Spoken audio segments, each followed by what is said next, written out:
YouTube.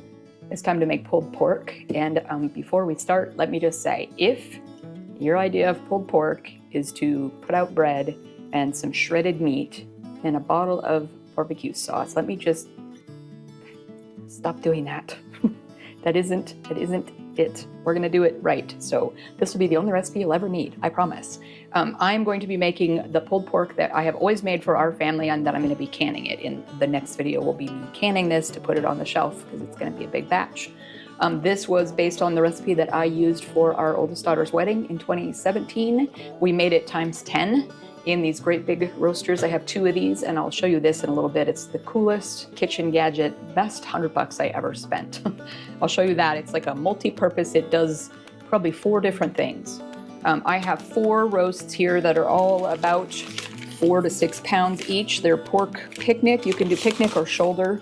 And if you raise pork like we do, you will find that you have a surplus of roasts, because I don't tend to pull roasts out of the oven to cook on a Sunday, and so we end up with too many, and every once in a while I just make a big batch of pulled pork because everyone loves pulled pork. So I'm gonna get these unwrapped and rinsed off, and then I'm gonna show you the ingredients we're gonna be using, and we're gonna put it all in the slow cooker and basically just cook it for 10 hours, and then it's done. So this won't be a super long video.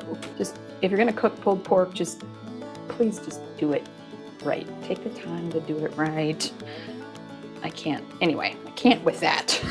Just let's get cooking. All right. So before we start, I'm going to show you really quick what I'm going to be using, and this is the easiest way I've found to cook things. But this particular thing, I've had this probably most of the last 25 years. I don't know where I bought it or when I bought it. There's probably something similar on Amazon. If I can find it, I'll link it. It's a roaster oven butt. So if you look, and I'll kind of bring the camera around and show you what's going on here, but this thing does, this is a quick commercial, hey. Okay, so you can see that it's got temp settings here, and I'm gonna go ahead and turn it on to about 275. We're gonna get it heating up, and you've got a nice big, you can cook, I've cooked as big as a full turkey in here, but then you have a roasting pan with a rack that you can take in and out. And so I've baked biscuits and bread in here.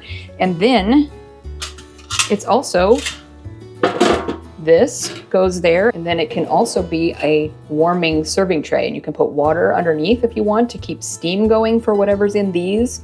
We have served so many things out of this setup. I've baked in it, I've roasted in it, and now we're going to be making pulled pork in it. So I'm going to start with this pulled out from the wall back there, because this outside gets hot because it's an oven. I'm going to go ahead and put so if you're going to roast or do a big thing of chili, or like we're doing pulled pork, this just fits in, but you can lift it out. So it's very cool. I'm not putting the rack in because we're going to put the meat and the sauce and cooking stuff right in this. So I'm going to get that warming up. And we are going to put, to start with, we're just gonna put a teaspoon of oil for every 4 pounds of meat.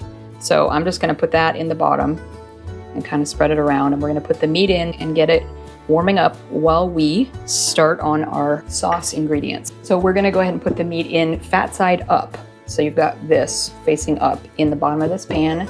And I'm gonna go ahead and put them all in like that, fat side up. And it kind of doesn't matter how they're in there, because they're going to be covered with a really good sauce that I'm going to make, which has barbecue sauce in it, yes, but so many more things.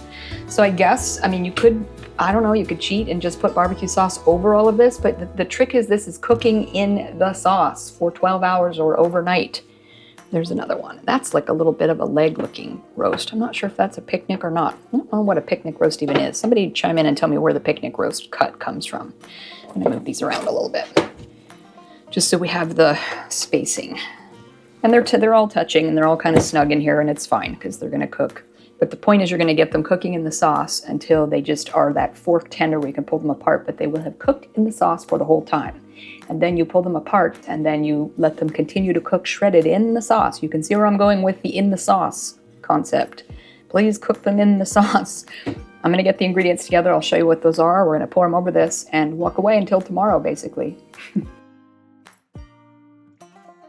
Okay, so ingredients wise, I'm gonna just show you, we're gonna be mixing all of this together in a pan just because I don't have I like that for the depth. We're going to be starting with barbecue sauce, but as you can see, we're going to be kicking it up a notch. So we have barbecue sauce, we've got beef broth, brown sugar, liquid smoke, stone ground mustard, garlic. This is minced garlic that was kind of cooked in some oil, so it's kind of slightly browned. We've got chili powder, thyme, dried thyme from the garden, apple cider vinegar, and some Worcestershire sauce. So we're gonna mix all of that into this pan, and I'm gonna be using my freeze-dried onions because I don't have fresh onions to cut up. You would be using a fresh diced onion, or you can put onion powder to taste. I'm gonna get all of this together in the pot, and then we're just gonna pour it over the meat. I've just moved this over here so it's out of my way.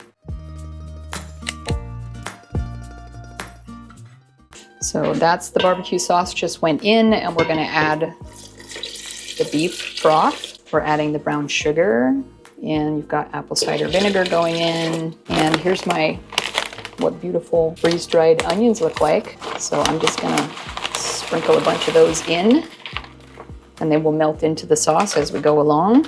We've got dried thyme, we've got chili powder, and you can adjust that to taste. There's the Worcestershire sauce, and then we've got stone ground mustard and some gorgeous garlic that has been cooked in olive oil. And now we're just gonna mix that around.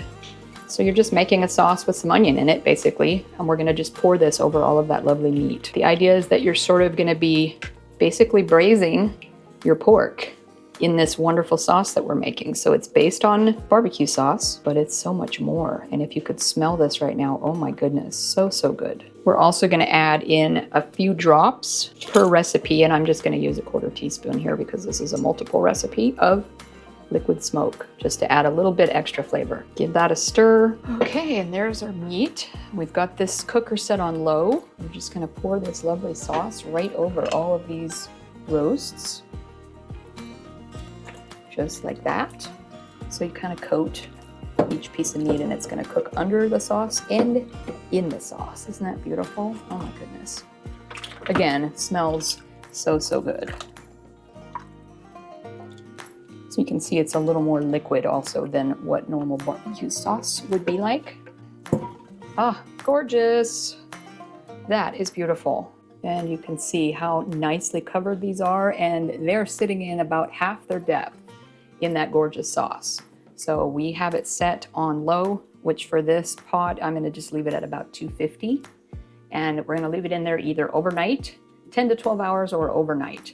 And when we come back, we're going to see what they look like. That's where we'll be shredding them into shredded, what it becomes your pulled pork, the way that we recognize it. See you in about 10 or 12 hours.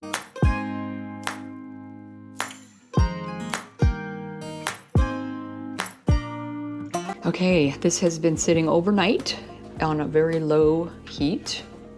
And we're gonna set the lid aside and look at this gorgeousness going on in here. So now what we're gonna do is this has become the sauce, which is so good. And we're gonna I just take 2 good-sized forks and turn these over. And this one has a bone, so we're gonna take that out, flip them over. And this is where you just start, and this can be a slow process, but we're just gonna start pulling, because pulled pork, see that? And then we're gonna shred all of this meat into this sauce. This is so, so good. And it's not hard to do. It's just depending on how much meat you have, you're gonna take a little time, but oh, look at that. And to make it easy, what I would do here is let the meat cool enough to where you can handle it, take it out of the pan and the sauce, do all of the pulling and shredding and sort of tidy it up, and then put it back in the pan to finish cooking. So you can see why I just don't like when I see this sitting out on a table with sauce on the side and you just put the sauce on it. Don't do that. Cook it right in the sauce. It is such a different thing. Okay, we've got it all sorted, and you can see how beautiful this looks, all stirred into this gorgeous sauce that we made.